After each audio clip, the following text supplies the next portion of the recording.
નમસ્કાર. આજે આપણે આ વિડીયોમાં ગુજરાત ગૌણ સેવા પસંદગી મંડળ દ્વારા લેવાયેલ ડેસ્કટોપ પબ્લિશિંગ એટલે કે ડીટીપી ઓપરેટર વર્ગ 3ની પરીક્ષાનું પેપરનું સોલ્યુશન જોઈશું. આ પરીક્ષા તારીખ 20/3/2016ના રોજ લેવાયેલ હતી. આ વિડીયોમાં આપણે આ પેપરમાં પૂછાયેલ તમામ એવા વર્તમાન બનાવો, વિજ્ઞાન, ગુજરાતી ભાષા અને સાહિત્ય, અંગ્રેજી અને ગુજરાતી વ્યાકરણ, જનરલ નોલેજ, જાહેર વહીવટ અને બંધારણના તમામ પ્રશ્નોને આવરી લઈશું. આ વિડીયોમાં જે પ્રશ્નોના સોલ્યુશન એટલે કે જવાબ જે છે એ પ્રોવિઝનલ કી નિગમ દ્વારા મુકાયેલ જે છે તે મુજબ તૈયાર કરવામાં આવેલ છે. શરૂઆત કરીએ. આ વર્ષે ભારતના ગણતંત્ર દિનની ઉજવણી સમયે નવી દિલ્હી ખાતે કયા દેશના પ્રમુખ ઉપસ્થિત રહ્યા હતા? જવાબ છે એ, ફ્રાન્સ. વૃક્ષો આપણને કયો વાયુ આપે છે? જવાબ છે સી, ઓક્સિજન. ગુજરાતમાં સોનેટના પ્રવર્તક કોને ગણવામાં આવે છે? જવાબ છે ડી, બ. ક. ઠાકોર. ગરબાના પ્રણેતા કોને ગણવામાં આવે છે? D, Vallabh Mewada. Change the degree. Some poets are at least as great as Tennyson. તો Tennyson is greater than any other poet. Tennyson is not greater than some other poets. જવાબ આવશે એ. આ તો ખોટું જ છે. તેવી જ રીતે ગ્રેટર ના આવે, એઝ ગ્રેટ એઝ આવે, કોઈ દિવસ ઈઆર પ્રત્યે એઝમાં ના આવે. એઝ ગ્રેટર એઝ એવું ક્યારેય ના આવે. Give the ordinal form of 12. તો 12નું ઓર્ડિનલ ફોર્મ શું થાય? જવાબ આવશે બી, 12th. માહિતી માટે ફર્સ્ટ, જે ફર્સ્ટ હોય એને ફર્સ્ટ કહેવાય. Second, third, fourth, fifth, sixth એટલે 10th. પછી 11th. પછી આ આપણો જે પ્રશ્ન છે એનો આ જવાબ છે TWELFTH. પછી 13th, 14th, 15th, 16th. એવી રીતના જુઓ. આ 20th, TIETH. પછી તો આ તો ખ્યાલ આવી જશે. 30th, THIRTIETH. તેવી રીતે 40th, 50th એ રીતે અહીંયા સમજાવ્યું છે. ગુજરાતની કઈ નદી દરિયાને મળતી નથી? જવાબ છે સી, સરસ્વતી નદી. બાકીની તમામ નદી જે છે, આ સાબરમતી નદી છે ખંભાતના અખાતને મળે છે અથવા તો તેના નજીક મળે છે. તાપી નદી જે છે અને નર્મદા નદી એ દક્ષિણની નદી છે, જે 24 કલાક 12 માસ ચાલુ રહેતી નદી છે. એ દરિયાને મળે છે. આ પણ દરિયાને મળે છે. જ્યારે સરસ્વતી નદી છે એ કચ્છના રણમાં સમાઈ જાય છે. સરસ્વતી, રૂપેણ અને બનાસ 3 ઉત્તર ગુજરાતની મુખ્ય નદીઓ છે, જેને કુંવારિકા નદી પણ કહેવામાં આવે છે. એટલે કહેવામાં આવે છે કારણ કે તે દરિયાને મળતી નથી. સફેદ પ્રકાશમાંથી લીલો અને ભૂરો રંગ બાદ કરવાથી કયો રંગ મળે છે? જવાબ છે એ, લાલ. મ, ર, ભ, ન, ય બંધારણ કયા છંદનું છે? જવાબ છે બી. આ છંદ છે તેનું આ બંધારણ છે. Give the past participle form of to slay. સ્લેનું ભૂતકૃદંત શું થાય? તો જવાબ આવશે ડી, સ્લેન થશે. D, slain. વિશ્વમાં વર્લ્ડ પોસ્ટ ડે કઈ તારીખે મનાવવામાં આવે છે? જવાબ છે બી, 9મી ઓક્ટોબર. કંઈ પણ ખાધા પીધા વિના કરેલો ઉપવાસ. શબ્દ સમૂહ માટે એક શબ્દ આપો. જવાબ આવશે સી, લાંઘણ. ત્યારબાદ નાનલાલ કવિએ નીચેનામાંથી કયું નાટક લખેલ છે? જવાબ છે ડી, વિશ્વગીતા. કસુંબીનો રંગ એટલે પ્રેમ અને શૂરવીરતાનો રંગ થાય. એટલે જવાબ આવશે C. I keep A blank hung on the wall of my bedroom. એટલે કે કેલેન્ડરની સાચી સ્પેલિંગ લખવાની છે. તો કેલેન્ડરની સાચી સ્પેલિંગ કઈ થશે? તો એ આવશે. એટલે જવાબ છે એ. બાકીની તમામ ખોટી સ્પેલિંગ છે કેલેન્ડરની. ગુજરાતના સૌપ્રથમ મહિલા સ્નાતક થવાનું માન કોને મળ્યું હતું? જવાબ છે સી, વિદ્યા ગૌરી નીલકંઠ, જેઓ ગુજરાતના સૌપ્રથમ મહિલા સ્નાતક હતા. નેશનલ ડિઝાસ્ટર મેનેજમેન્ટ ઓથોરિટીના અધ્યક્ષ કોણ હોય છે? જવાબ આવશે ડી એટલે કે વડાપ્રધાન હોય છે. પણ આ જે નેશનલ ડિઝાસ્ટર મેનેજમેન્ટ જે ઓર્ગેનાઇઝેશન છે એ ગૃહમંત્રી અથવા તો તેના હસ્તક હોય છે, પણ એના અધ્યક્ષ જે છે એ વડાપ્રધાન પોતે હોય છે. એટેવાડ આપવો, જવાબ આવે છે સી નડતરરૂપ થવું. નીચે આપેલા કવિઓના નામમાંથી કયા કવિએ આંખે કંકુના સૂરજ આથમ્યાનું લેખન કરેલ છે? જવાબ છે એ રાજીવ પટેલ. આંખે કંકુના સૂરજ આથમ્યા, A Rajiv Patel. Blank learning is a dangerous thing, જવાબ આવશે જવાબ આવશે બી એટલે કે એ લિટલ. હવે આ પ્રશ્નોની જરા સમજૂતી આપું છું. પહેલાં તો આ અંગ્રેજીનું ગુજરાતી શું થાય કે ખાલી જગ્યા learning is a dangerous thing. એ આપણે એક કહેવત છે ગુજરાતીમાં કે અધૂરો જ્ઞાનનો ઘડો વધુ સલકાય. અધૂરું જ્ઞાન હોય એ વધુ સલકાય. કહેવાનો મતલબ છે થોડું ઘણું કોઈ વિશે કોઈક ટોપિક વિશે આપણે જાણતા હોય તો એ નુકસાનકારક છે અથવા તો એ વધુ ડેન્જરસ છે. એટલે કે લિટલનો અર્થ અહીંયા શું થાય કે પ્રવાહી તરીકે એને આપણે લેવાનો છે. લિટલ એટલે કે જરાય પણ નથી, એટલે કે નહીવત છે જ નહીં, નહીવત. એટલે આ પ્રવાહી માટે ઉપયોગ થાય. ફ્યુ જે છે, ફ્યુ શેના માટે ઉપયોગ થાય? તો ફ્યુ એટલે કે જે વસ્તુને આપણે ગણી શકીએ. ધારી લો કે બોલ પેન, તો મારી પાસે 3 બોલ પેન છે, તો એ ફ્યુ બોલ પેન, આગળ એ આવે કે એ ફ્યુ કે જેને છે, ભલે એ ઓછી હોય કે વધુ હોય પણ છે, નથી એવું નથી, 1 પણ હોઈ શકે અને 4 પણ હોઈ શકે, તો એના માટે એ ફ્યુ આવે. અહીં માત્ર ફ્યુ આપ્યું છે, તો ફ્યુનો મતલબ શું થાય કે નહીવત, નથી એટલે નહીવત. પણ એ શેના માટે યુઝ થાય, ઉપયોગ થાય? તો એવી વસ્તુ કે જેને આપણે ગણી શકીએ, કાઉન્ટ કરી શકીએ. જ્યારે આ લિટલ જે છે એ નહીવત માટે ઉપયોગ થાય, જે આપણે પ્રવાહી માટે આપણે ઉપયોગ કરવાનું છે. તો આ પ્રવાહી, નહીવત અને આ જે છે જેને આપણે ગણી શકીએ છીએ અને એ નહીવત એટલે કે નથી. તો આમાં આપણો ફિટ શું થશે? A little. શા માટે લિટલ ફિટ થશે? કે a little learning is dangerous thing, કે જેને આપણે થોડું ઘણું નોલેજ એ ડેન્જરસ છે. એ ફ્યુ જેને આપણે ગણી શકીએ એના માટે છે. એટલે જવાબ આવશે B a little. Join the sentences with a proper conjunction. He work hard, he fail. આ પ્રશ્ન આપ્યો છે અને આપણે વ્યવસ્થિત આપણે એને જોઈન કરવાનું છે તો ફિટ કરવાનું છે. પહેલાં તો ગુજરાતી શું થાય? હી વર્ક હાર્ડ, તે ખૂબ મહેનત કરતા હતા. હી ફેલ, છતાં પણ તે ફેલ થયા. એટલે 2 વાક્ય આપ્યા છે. એટલે ધો હી વર્ક હાર્ડ, પુષ્કળ મહેનત કરી હોવા છતાં પણ, ધો એટલે કે છતાં પણ, હી ફેલ્ડ, એટલે આ સાચો જવાબ આવશે સી. હવે બાકીના એ, બી અને ડી કેમ નથી આવતા? તો હી વર્ક હાર્ડ સો હી ફેલ્ડ, એટલે કે તેઓ પુષ્કળ મહેનત કરી હતી એટલે ફેલ થયા અથવા તો તેથી ફેલ થયા. એ તો ખોટી વસ્તુ છે. તેવી જ રીતે હી ફેલ્ડ, તેઓ ફેલ થયા, બટ હી વર્ક્સ હાર્ડ, પરંતુ તે કામ પુષ્કળ કરે છે, એટલે એ પણ ફિટ નથી થતું. He work hard and he failed, કે તેઓ પુષ્કળ કામ કરતા હતા અને ફેલ થયા. એટલે આ 3 વિધાન એ, બી અને ડી લાગુ પડતા નથી. જ્યારે સી જે છે, ધો હી વર્ક હાર્ડ, કે તેઓ પુષ્કળ મહેનત કરતા હતા, હી ફેલ, છતાં પણ તે ફેલ થયા. ધોનો મતલબ છતાં પણ થાય, એટલે સી આવશે. શું તમારી બહાદુરી, ઉંદર જોઈને નાઠા, અલંકાર ઓળખાવો. એટલે કે આ અલંકારમાં જવાબ આવશે વ્યાજ સ્તુતિ, એટલે કે એ આવશે. હવે વ્યાજ સ્તુતિ અલંકાર ક્યારે લાગુ પડે એનું જરા આપણે પ્રાથમિક માહિતી મેળવી લઈએ. વ્યાજ સ્તુતિ એટલે કે નિંદા દ્વારા વખાણ અથવા તો વખાણ દ્વારા નિંદા કરવાની હોય તો વ્યાજ સ્તુતિનો ઉપયોગ થાય. તો અહીં આપણે વખાણ દ્વારા નિંદા કરીએ છીએ કે શું તમારી બહાદુરી, એટલે પહેલાં વખાણ કર્યા અને પછીના વાક્યમાં આપણે શું કરીએ છીએ? ઉંદર જોઈને નાઠા, એટલે નિંદા કરી. ઘણી વખત એવું પણ હોય કે નિંદા દ્વારા વખાણ કરતા હોય, તો તેવા વિધાન માટે આપણે કયો અલંકાર ઉપયોગ કરે છે? વ્યાજ સ્તુતિ, એટલે કે જવાબ આવશે એ. સજીવારોપણ ક્યારે હોય? તો જ્યારે કોઈક પરિસ્થિતિને આપણે સજીવ બનાવી દીધી હોય અથવા તો સજીવ હોવાનો રૂપ આપી દીધો હોય તો તેવા માટે સજીવારોપણ અલંકાર ઉપયોગ થતો હોય છે.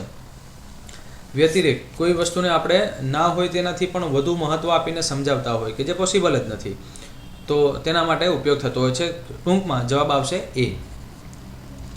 ત્યારબાદ 1 કરતાં વધુ વ્યક્તિઓને ઈમેલ મોકલવા માટે કયા વિકલ્પનો ઉપયોગ કરવામાં આવે છે? તો જો તમે જીમેલ, યાહૂ કે કોઈ પણ મેલ એકાઉન્ટ ઉપયોગ કરતા હોય અને જો 1 થી વધારે વ્યક્તિને તમારે ઈમેલ મોકલવા હોય તો BCC ઓપ્શન આપણી પાસે અવેલેબલ છે. ઉસનસનું મૂળ નામ શું છે? તો ઉસનસનું મૂળ નામ એટલે કે નટવરલાલ કુબીરદાસ પંડ્યા એટલે કે એ. આ બધી વસ્તુ તમારે યાદ રાખવી પડશે. તો ધીરે ધીરે 1 2 3 4 5 વખત વાંચનમાં આવશે એટલે થોડું મેમોરાઇઝ કરતા જવાનું અને એમ કરીને આવડી જશે. તો આ વિડીયોને તમારે વારંવાર જોશો એટલે આ ક્લિયર થતું જશે. ત્યારબાદ નીચેના વાક્યનો અલંકાર ઓળખાવો. વયવૃદ્ધ છતાં ઉત્સાહમાં યુવાને ટપે એવા. તો વયવૃદ્ધ ઉપમા ઉત્પ્રેક્ષા, તો આ બે તો આવશે જ નહીં. વ્યતિરેક એ પણ નહીં આવે. રૂપક આ બેમાંથી ગમે તે એક આવી શકે. રૂપક એટલે કે એકરૂપ થઈ જવું, એ ઉપમેય અને ઉપમાને એકરૂપ, એટલે આમાં એવું નથી, એટલે કે વ્યતિરેક આવશે. જવાબ છે ડી, કે કોઈ વાતને આપણે વધુ રીતે અલગ રીતે વધારે રિપ્રેઝન્ટ કરવી. એટલે વયવૃદ્ધ છતાં ઉત્સાહમાં યુવાને ટપે એવા, હકીકતથી વધુ. તેવી જ રીતે change the degree. I played better than John. તો John played as well as I played better than John, કે હું જોન કરતાં સારું રમ્યો, એટલે એના કરતાં વધુ સારું રમ્યો, એટલે આ નહીં આવે કારણ કે આ બે સરખામણી થાય છે. I did not play as good as John, તો આ પણ નહીં આવે. બરાબર છે, કારણ કે આ વાક્ય શું કહેવા માગે છે કે હું જોનથી વધુ સારું રમ્યો નથી, પણ હકીકતમાં પ્રશ્ન કયો હતો કે હું જોનથી વધુ સારું રમ્યો, એટલે એ અને બી નહીં આવે. I played as better as John, I played as better as John and, એટલે એ પણ નહીં આવે. I played as better as John, અને John did not play so well as I, એટલે જવાબ આવશે ડી, કે જોન મારાથી વધુ સારું રમ્યો નથી, એ મતલબમાં. Change into the passive voice. હું ટોટ યુ ગ્રામર. તો ભૂતકાળ છે એટલે કેવી, બાય હુમ વેર, યુ એની સાથે વેર આવે, by whom were you taught grammar, જવાબ આવશે બી. નીચેનામાંથી કયો રંગ ગરમી, ગુસ્સો, ભય જેવી અસર બતાવવા માટે ઉપયોગી થાય છે? સ્વાભાવિક છે ડી, એટલે કે લાલ. રોકેટમાં પ્રવાહી ઈંધણ તરીકે શાનો ઉપયોગ થાય છે? જવાબ છે એ, હાઇડ્રોજન અને ઓક્સિજન. તાજેતરમાં ગુજરાતમાં કચ્છના રણ ખાતે વડાપ્રધાન શ્રી નરેન્દ્ર મોદીએ ભારતની આંતરિક તેમજ બાહ્ય સુરક્ષા માટે ભારતના અધિકારીઓ સાથે વાટાઘાટો કરી. આ કોન્ફરન્સ કયા અધિકારીઓની હતી? જવાબ છે બી, ઓલ ઇન્ડિયા ડીજીપી સમિટ, ડીજીપીની હતી. સરસ્વતી ચંદ્ર નવલકથાના કુલ કેટલા ભાગ છે? લગભગ ઘણી બધી પરીક્ષામાં પ્રશ્ન પૂછાય છે. બી, એટલે કે 4 ભાગ છે. ડીમ લાઇટ એકાંકીનું કથા વસ્તુ કયા સમાજનું છે? જવાબ આવશે ડી, ગ્રામ સમાજ. Give the adjective form of milk. તો મિલ્કનું મિલ્ચ, MILCH, જવાબ એ આવશે, એડજેક્ટિવ આપવાનું છે. ગુજરાત રાજ્યના મુખ્યમંત્રી શ્રીમતી આનંદીબેન પટેલ દ્વારા જાહેર કરવામાં આવેલ મુખ્યમંત્રી યુવા સ્વાવલંબન યોજના અંતર્ગત ડિપ્લોમા અભ્યાસક્રમમાં પ્રવેશ મેળવનાર વિદ્યાર્થીને સાધન પુસ્તક સહાય માટે કેટલી રકમ આપવામાં આવશે? 3000, એટલે જવાબ છે સી, 3000. અમૃત જાણી મીરા પી ગયા. રેખાંકિત વિશેષણનો પ્રકાર જણાવો. રેખાંકિત એટલે કે આ રેખાંકિત કર્યું છે. તો આ અમૃત જે છે એ શું છે? જાતિ છે? ના. એ ભાવ છે? ના. વ્યક્તિ છે? ના. તો દ્રવ્ય છે, એટલે કે દ્રવ્યવાચક, જવાબ આવશે ડી. સકલ પુરુષ તરીકેનું બિરુદ કયા સર્જનને મળ્યું છે? જવાબ આવશે ડી, રમણભાઈ નીલકંઠ, જેમને સકલ પુરુષ તરીકેનું બિરુદ મળ્યું છે. રમણભાઈ નીલકંઠ, સકલ પુરુષ. ગીવ ધી વિરોધાર્થી શબ્દ આપવાનો છે. કરપ્ટ, જવાબ આવશે એન્ટી કરપ્ટ નહીં આવે, નોન કરપ્ટ આવશે, સી. વિરોધાર્થી શબ્દ એન્ટી કરપ્ટ નહીં આવે, નોન કરપ્ટ. ત્યારબાદ select the single word for the following phrase or the word person who eats human flesh. આ શું કહેવા માગે છે? આનું ગુજરાતી શું થાય? કે જે પર્સન એટલે એ વ્યક્તિ કે જે માનવનું માંસ ખાતો હોય, તો એને શું કહેવામાં આવે? તો કેનિબલ, એટલે કે સી. તાજેતરમાં જાન્યુઆરી 2016માં ઓસ્ટ્રેલિયા ખાતે રમાયેલ ઓપન ફાઇનલ ટેનિસ ટુર્નામેન્ટમાં નોવાક જોકોવિચનો વિજય થયો. આ મેચમાં પરાજિત થયેલ ખેલાડી એન્ડી મરે કયા દેશના ખેલાડી છે? એન્ડી મરે જે છે એ ઇંગ્લેન્ડના છે, એટલે કે એ યુકે, ઇંગ્લેન્ડ. તાજેતરમાં નિમણૂક પામેલ ગુજરાત રાજ્ય હાઈકોર્ટના ચીફ જસ્ટિસનું નામ જણાવો. આર સુભાષ રેડ્ડી, એ. કસુંબીનો રંગના કવિ કોણ છે? ડી, ઝવેરચંદ મેઘાણી. આપેલ વિભાજિત વાક્યમાંના જે વિભાગમાં ભૂલ હોય તેનો ક્રમ આપો. ગવન પહેરેલી સ્ત્રી ગાડીઓમાંથી ઉતરી. ગાડીઓમાંથી ના આવે, ગાડીમાંથી હશે. એટલે કે સી માં ભૂલ છે, C. Give the past tense form of seek. તો સીકનું શું થાય પાસ્ટ ટેન્સ? તો સીકનું sought, SOUGHT. Give the verb form of danger. ડેન્જરનું શું થશે? ડેન્જરસ નહીં થાય, વર્બ કીધું છે એટલે EN danger, en dangerous. C. કોઈપણ ઉત્પાદક દ્વારા વપરાતી અને તેના જેવી જ વસ્તુને બીજા કરતાં અલગ પાડવા માટે વપરાતી સંજ્ઞા, આકૃતિ, શબ્દ કે નિશાનીને ટ્રેડમાર્ક કહેવામાં આવે છે. જવાબ આવશે સી, ટ્રેડમાર્ક. જોડકા યોગ્ય રીતે જોડો. ભગવાન અજીતનાથની પ્રતિમા ધરાવતું મંદિર, પવિત્ર સ્થળ, માફ કરશો, પવિત્ર સ્થળ તારંગા. તારંગા કયા જિલ્લામાં આવ્યું છે? તો એ તમને યાદ હોય તો પણ તમે કહી શકો, એ મહેસાણા જિલ્લામાં છે. તેવી જ રીતે શુદ્ધ ઘી માટે પ્રખ્યાત સ્થળ ખંભાળિયા. ખંભાળિયા જે છે એ પહેલાં જામનગરમાં હતું, હવે દેવભૂમિ દ્વારકા નવો જિલ્લો અસ્તિત્વમાં આવ્યો તેના કારણે, એટલે આની સાથે આવશે. પાંડવોના વનવાસ દરમિયાન કરેલા પડાવની લોકવાયકા ધરાવતું સ્થળ લુણાવાડા. લુણાવાડા જે છે એ મહીસાગર જિલ્લામાં આવે છે.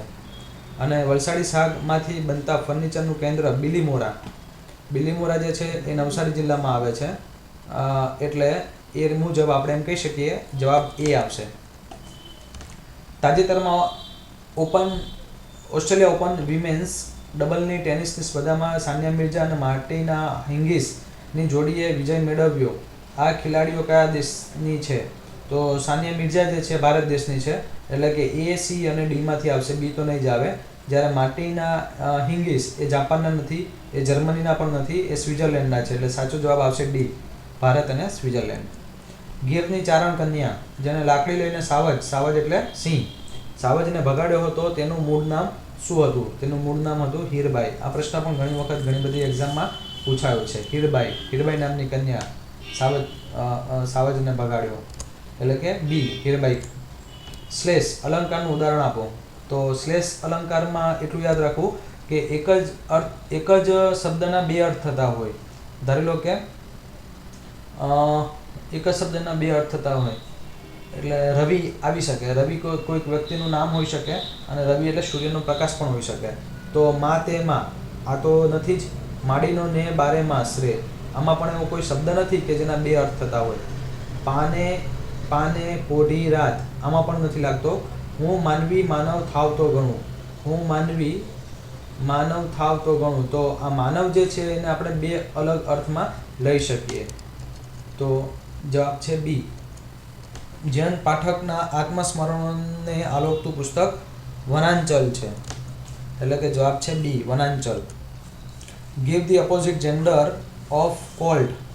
અપોઝિટ એટલે કે વિરુદ્ધાર્થી, જેન્ડર એટલે કે એમની જાતિ, એટલે મેલ ફિમેલ એના જેવી વસ્તુ છે. તો કોલ્ટ એટલે આપણે એમ કહી શકીએ કે હોર્સમાં આવે. તો હોર્સનું ફિમેલ આપણે એમ કહી શકીએ ફિલી, એનું ફિમેલ જે છે એ ફિલી થાય. The room was decorated with antique furniture. Antique એટલે કે જૂનું અને કિંમતી, ટકાઉ એવું આપણે કહી શકીએ, એન્ટિક ફર્નિચર. જવાબ છે B. ઓઝોન સ્તરમાં ભંગાણ માટે કોણ જવાબદાર છે? ક્લોરીન. જવાબ છે B, ક્લોરીન. હિંમતલાલ રામચંદ્ર દવે કયા નામથી ઓળખાય છે? સ્વામી રામચંદ્ર. જવાબ આવશે D, સ્વામી રામચંદ્ર. નિષ્કામ શબ્દની સંધિ છૂટી પાડો. તો આ સ જે છે ખોડો થઈ જશે, એટલે નિસ વત્તા કામ, આ સાચી લાગે છે, એટલે જવાબ આવશે A. Make the assertive sentence. Vote an interesting story this is, એટલે ઉદ્ગાર ચિહ્નમાંથી આપણે એસર્ટિવ વાક્ય બનાવવાનું છે. એસર્ટિવ એટલે વિધાન વાક્ય. તો what an interesting story this is, તો this is a very interesting story. This is a very interesting story એવું થાય. This is a very interesting story, એટલે જવાબ આવશે D. જાહેર વહીવટના સંચાલન માટે કયા પ્રકારના કૌશલ્યની આવશ્યકતા નથી? A, વાસ્તુશાસ્ત્ર. બંધારણનો કયો સુધારો કહે છે કે ગ્રામ પંચાયતમાં 1/3 બેઠકો મહિલા માટે અનામત હોવી જોઈએ? 73, એટલે કે જવાબ આવશે C, 73મો. વ્યથાના વતીકના લેખક કોણ છે? જોસેફ છે D, જવાબ છે D, જોસેફ મેકવાન. વર્ષ 2015નો ગુજરાતી સાહિત્યનો જ્ઞાનપીઠ પુરસ્કાર કોને આપવામાં આવ્યો હતો? જવાબ છે C, રઘુવીર Chaudhari. What is the blank of this rectangle? આ જે છે એ માપના સંદર્ભમાં બતાવેલ છે, ઊંચાઈ લંબાઈના સંદર્ભમાં. તો બ્રેથ એટલે તો શ્વાસ થાય, એટલે જવાબ આવશે ડી, BREADTH. લંબાઈ પહોળાઈના માપના સંદર્ભમાં કહેવા માંગે છે, ડી. નીચેનામાંથી દ્વંદ્વ સમાસનું કયું ઉદાહરણ સાચું નથી? દ્વંદ્વ એટલે શું થાય? એમાં અને, કે, અથવા એવા શબ્દનો ઉપયોગ થતો હોય છે. એટલે કે રામ અને લક્ષ્મણ, અથવા તો રાધા અને કૃષ્ણ. તેવી જ રીતે દંપતી, તો એના અંદર દંપતીમાં બે વ્યક્તિ હોય એટલે અને અથવા તો કેનો ઉપયોગ થઈ શકે. જન્મો જન્મ અને ઘોડે સવાર, એટલે જન્મમાં પણ આવી શકે. એટલે જવાબ આવશે સી, ઘોડે સવાર. આપેલ શબ્દ માટે વિકલ્પોમાંથી સમાનાર્થી શબ્દ આપો. મુક્તાનો સમાનાર્થી શબ્દ થાય માજા, D. Throw this pen blank the dustbin. હવે આમાં લગભગ ઘણા બધા વિદ્યાર્થીને પ્રોબ્લેમ થતો હોય છે. ઇન, ઇન્ટુ, ઓન, અબવ એ બધા એક જેવા લાગે છે. તો ખાસ યાદ રાખવું કે throw this pen blank the dustbin, એટલે કે આ જે પેન છે એને કચરા પેટીમાં ફેંકો. તો જ્યારે તમારા હાથમાંથી તમે કોઈ વસ્તુ કચરા પેટી તરફ ફેંકો છો ત્યારે એ વસ્તુ ગતિ દર્શાવે છે, તો ગતિમાન છે. તો જ્યારે એક જગ્યાએથી નીકળેલી વસ્તુ ગતિમાન હોય અને કોઈ બીજે ક્યાંય જતી હોય અથવા તો પડતી હોય ત્યાં, તો એના માટે ઇન્ટુ ઉપયોગ થાય. એક ઉદાહરણ આપું છું કે છોકરાએ નદીમાં કૂદકો માર્યો. તો નદીમાં કૂદકો મારે છે એટલે એક સ્થળેથી અથવા તો એક જગ્યાએથી બીજી જગ્યામાં એ ગતિમાન છે, નદીમાં જઈ રહ્યો છે, કૂદકો મારી રહ્યો છે. તેવી જ રીતે આપણે આ એક્ઝામ્પલ જોઈએ છે કે પેનને ડસ્ટબિનમાં ફેંકો. Throw this pen into the dustbin, એટલે કે મારા હાથમાં જે પેન છે અત્યારે મારા હાથમાં છે, એને કચરા પેટીમાં ફેંકવાની છે. તો હાથમાંથી જ્યારે નીકળે છે અને કચરા પેટી તરફ એમાં જાય છે તો એ ગતિમાન અવસ્થામાં છે, તો એના માટે ઇન્ટુ આવશે. એટલે જવાબ આવશે એ, ઇન્ટુ. 1 ચોરસ માઇલ બરાબર ખાલી જગ્યા એકર. જવાબ છે 640. તાલુકા પંચાયતમાં ગુજરાત પંચાયત ધારા 1993 અનુસાર કઈ સમિતિઓની રચના ફરજિયાત છે? કારોબારી સમિતિ પણ ફરજિયાત છે, સામાજિક ન્યાય સમિતિ પણ ફરજિયાત છે. એટલે જવાબ આવશે સી, ઉપરોક્ત બંને. Select single word for the following phrase. A place where mentally incompetent or unbalanced people are cared for. જવાબ આવશે બી, કે જે માનસિક બીમાર હોય એ વ્યક્તિઓને જ્યાં કેર કરવામાં આવતી હોય, કાળજી લેવામાં આવતી હોય તેવી જગ્યા, એટલે કે બી. ગુજરાતી સાહિત્યકાર અને તેના ઉપનામ તખલ્લુસની સંધિ જોડણીમાંથી કઈ જોડણી ખોટી છે? તો આ વારંવાર તમે વાંચશો ને એટલે બધું યાદ રહી જશે. સુરસિંહજી તકસી ગોહિલ, સુરસિંહજી તકસી ગોહિલ એટલે કે કલાપી, એ સાચું છે. બાલાભાઈ દેસાઈ જય ભીખુ, એ પણ સાચું છે. બકુલ ત્રિપાઠી ઠોઠ નિશાળ્યો, તે પણ સાચું છે. એટલે પછી છેલ્લે જે વધે ખોટું જ છે. પુનર્વસુનું કોનું તુખલ્લુસ છે? તો આનો જવાબ તમે યુટ્યુબની આ ચેનલના કોમેન્ટ ભાગમાં આપજો કે પુનર્વસુ એ કોનું ઉપનામ છે. ત્યારબાદ select single word for the following phrase. A person who looks at the dark side of the things. એ શું કહેવા માગે છે કે એ વ્યક્તિ કે જે હંમેશા નેગેટિવ જ વિચારતા હોય, પોઝિટિવ નહીં કે ભાઈ હું આમ કરીશ ને આમ થઈ જશે, નેગેટિવલી વિચારતા હોય, પોઝિટિવ નહીં. તો જો હકાર વિચારતા હોય તો એને ઓપ્ટિમિસ્ટ કહેવામાં આવે, નકાર વિચારતા હોય નકારાત્મક તો એને પેસિમિસ્ટ કહેવામાં આવે. એટલે જવાબ આવશે બી. જો આપને આ વિડીયો પસંદ પડ્યા હોય તો જરૂરથી એક શેર અને એક લાઇક કરવા વિનંતી. આ સિવાય અમે જીપીએસસી, યુપીએસસી, પોલીસ ભરતી બોર્ડ, બિન સચિવાલય, સિનિયર ક્લાર્ક, હિસાબનીસ, એકાઉન્ટન્ટ, ઓડિટર, બેંકની તમામ પ્રકારની તમામ પરીક્ષાનું સાહિત્ય અમે મૂકીએ છીએ. તો તે મેળવવા માટે અથવા તો તમે અમને આ મેલ આઈડી ઉપર પણ મેલ કરી શકો છો. અમારું મેલ આઈડી છે icangetjob@gmail.com. ધન્યવાદ.